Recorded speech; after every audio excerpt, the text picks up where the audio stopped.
एक बड़ी पुरानी कहावत है, कहते हैं अक्लमंद को एक घड़ी और मूर्ख को सारी रात। भारत ने ऐसी कौन सी जन्म घुट्टी पिला दी है कि एक तरफ इजराइल के साथ डील करता है, दूसरी तरफ ईरान के साथ डील करता है, तीसरी तरफ अमेरिका के साथ भी डील करता है, और इन सब के बीच में भारत ने एक चुप्पी भी बनाई रखी। इस बीच रातों रात क्या ईरान भारत के लिए कॉरिडोर तैयार कर रहा है, और ये कॉरिडोर क्या काम करने वाला है। जियोपॉलिटिक्स में बहुत कुछ चल रहा है। हमेशा की तरह वर्ल्ड मिरर के इस एपिसोड में जानने को मिलेगा बहुत कुछ। स्क्रीन पे एक वीडियो देखिए और इस वीडियो को देखकर आपको समझ में आ जाएगा कि भारत की डिप्लोमेसी किस तरीके से काम कर रही है। यूएन का ये वीडियो है। यूएन में यूएई ने एक प्रस्ताव लाया और ये प्रस्ताव था ईरान के कुकृत्यों के प्रति। अब कौन से कुकृत्य? अगर ईरान को देखें तो कहते हैं जंग में सब कुछ जायज है, तो ईरान वो अपने हिसाब से जायज चीजें कर रहा है। स्ट्रेट को बंद करना अभी उनके जंग के लिए यही जायज है, तो वो यही कर रहे हैं। तो यहाँ यूएई ये कहने आया कि भाई लड़ाई तुम्हारी है, टेंशन पूरी दुनिया को क्यों दे रहे हो? तुम्हारी वजह से पूरे दुनिया की चूल्हे क्यों न जले? स्ट्रेट को रोकना ये ठीक नहीं है,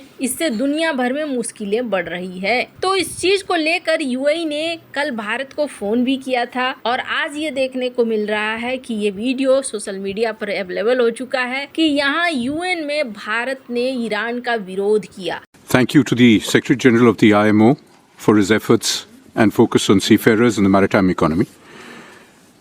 We convey our deepest condolences to families of seafarers injured or killed in the ongoing conflict in West Asia. Of the 7 fatalities mentioned by the Secretary General, 3 are Indian seafarers, 4 more are injured and 1 is missing. India remains deeply concerned about the evolving situation and continues to call for de-escalation और कड़े शब्दों में कहा कि अंतर्राष्ट्रीय रास्तों को रोकना ये गलत है, दुनिया के लिए मुश्किल बढ़ाना ये गलत है। अब ये चीज आप ये देख रहे हैं। दूसरी तरफ अगर आपके मन में सवाल है कि ये युद्ध कब खत्म होगा, तो मैंने पहले भी कहा है, जो लोग ये सोच रहे हैं कि ये युद्ध अनप्लान्ड तरीके से हुआ है या डोनाल्ड ट्रंप इस युद्ध में फंस गए हैं, वो गलत सोच रहे हैं। ये पूरी प्लानिंग के साथ हुआ है और ये जिस तरीके से आगे बढ़ रहा है इसका निशाना कुछ अलग है। पीट हेगसेथ, इसका निशाना कुछ अलग है। हेगसेथ ने एक बयान जारी किया और इस बयान में इन्होंने क्या कहा है? सबसे पहले तो $200 बिलियन पेंटागन ने व्हाइट हाउस से मांगे हैं, यानी रक्षा मंत्रालय ने अपनी सरकार को कहा है $200 बिलियन दो। इस $200 बिलियन के हथियार इस्तेमाल किए जाएंगे। वहीं हेगसेथ ने यह भी कहा कि ईरान को तैयार रहने की जरूरत है, क्योंकि अब हम कुछ बड़ा करेंगे। अब ऐसा नहीं है कि अमेरिका यहाँ पीछे हट रहा है। कुछ खबरों में तो ये भी कहा गया कि यहाँ हो सकता है स्ट्रेट ऑफ हॉर्मुज में अब अमेरिका उतरे और अब अमेरिका उतरकर यहाँ कंट्रोल करने की कोशिश करे परिस्थितियों को। नेतन्याहू भी सामने आए। हालांकि हाल ही में नेतन्याहू के बारे में सोशल मीडिया पर बहुत सारी चीजें कि वो अब नहीं रहे हैं। अभी समस्या ये है ना, मिस इन्फॉर्मेशन और एआई एक दूसरे के साथ इस तरीके से जुड़ गए हैं कि कौन सच बोल रहा है कौन झूठ बोल रहा है पता ही नहीं चलेगा। नेतन्याहू के मौत की खबर आई, उसके बाद उन्होंने कई सारे वीडियो डाले, कई सारे इमेजेस डाले, सबको लेकर कुछ इसी तरीके से बातें होने लगी कि नहीं जी ये गलत है, ये एआई वाला है, ये सही नहीं है। लेकिन नेतन्याहू का बयान क्या आया है? नेतन्याहू का बयान आया है कि हमने इस लड़ाई को काफी हद तक आसान बना दिया है। शुरुआती दौर में ईरान जितनी मिसाइलें ठोक रहा था, अब 90% मिसाइलें कम हो चुकी हैं। ईरान के पास मिसाइलों की संख्या कम हो रही है। हमने ईरान पे 7,000 से ज्यादा ठिकानों पर हमला किया है और इस वजह से वो काफी हद तक कमजोर हो चुका है। स्ट्रेट ऑफ हॉर्मुज को खोलने के लिए अमेरिकी युद्धपोत कथित तौर पर जाएंगे और इजराइल ने कहा कि हम उनकी मदद करेंगे।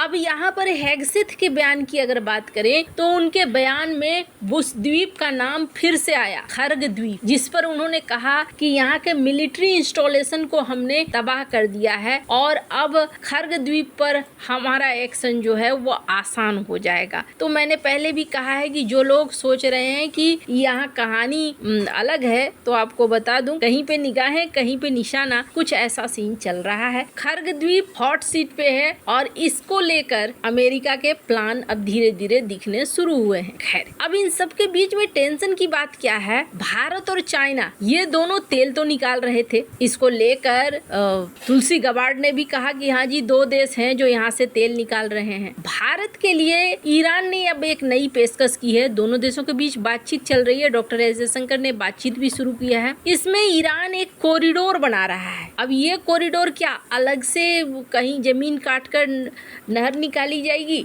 नहीं, उसी पानी में। चूंकि ऐसा है कि पहली बात तो इन्होंने एक बड़ी संख्या में माइंस को तैनात कर दिया है समंदर में। माइंस की वजह से कुछ रास्ते ब्लॉक्ड हैं। अगर उन रास्तों से कोई भी जहाज गुजरता है, चाहे ईरान उन्हें अनुमति ही क्यों न दे दे, अगर माइंस से टकराता है तो वो उड़ जाएंगे। ऐसे में इन्होंने एक खास रास्ता तैयार कर लिया है कि बाकी रास्तों में तो चलो माइंस बिछा हुआ है, एक खास रास्ता ये इलाका है, इस इलाके से अगर जहाज पार होंगे तो वो नहीं उड़ेंगे। और ये इलाका हमारे कब्जे में है, तो IRGC को पता भी रहेगा कि कौन सा जहाज निकल रहा है, कौन सा नहीं। भारत के करीब 22 जहाज हैं जो स्ट्रेट ऑफ हॉर्मुज के पास खड़े हैं।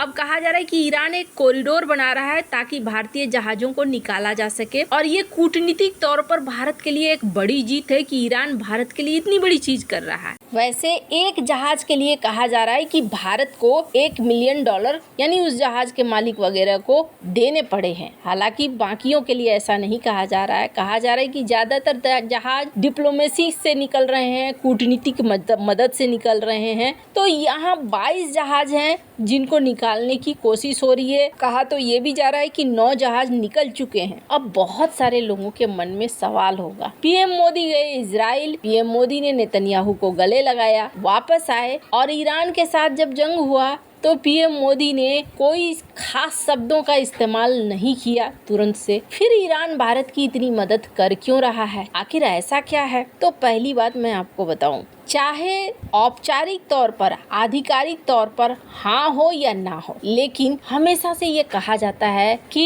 ईरान से तेल भारत लेता है। अब ये छिपित तौर पर भी हो सकता है, इसकी कोई कंफर्मेशन आधिकारिक तौर पर नहीं होती है, जैसे चाइना आधिकारिक तौर पर कंफर्मेशन नहीं देता है। दूसरी चीज, भारत ने चाबहार में अच्छा खासा पैसा लगा रखा है, 10 साल का कॉन्ट्रैक्ट भी है। तीसरी चीज, ईरान भी एक स्मार्ट गेम खेल रहा है और ईरान नहीं चाहता है कि एक तो बड़े बाजार समाप्त हो, दूसरा अगर भारत के साथ वो बहुत ज्यादा परेशानी खड़ी करेंगे तो जाहिर सी बात है भारत फिर अमेरिका के साथ सीधे सीधे खड़ा हो जाएगा कि नहीं भैया, अब तो इस रास्ते के रुकने से हमें भी दिक्कत होने लगी है, तो हमें तो एक साइड खड़ा होना ही पड़ेगा। तो यहाँ ईरान भी चाहता है कि ऐसा ना हो, एक बैलेंस बनकर रहे। वहीं दुनिया एक और चीज है जो सबसे बड़ी बात है, इस बात को बहुत अच्छे से समझ चुकी है कि भारत किसी के तरफ नहीं है। भारत सबसे दोस्ती रखना चाहता है, सबसे अच्छे रिश्ते रखना चाहता है, अपने डिफेंस को, अपनी इकोनॉमी को मजबूत करना चाहता है, किसी से लड़ना नहीं चाहता है। ये भी एक वजह है। वैसे ईरान और भारत के बीच में संबंध बहुत पुराने रहे हैं, इसलिए रिश्ते अभी तक अच्छे भी हैं। ये वजह भी माना जा रहा है कि भारत को यहाँ कूटनीतिक सफलता मिल रही है। आपको क्या लगता है इन सब मामले में? आपकी क्या राय है? कमेंट कर जरूर बताएं। जल्द मिलते हैं अगले वीडियो में नई खबर के साथ।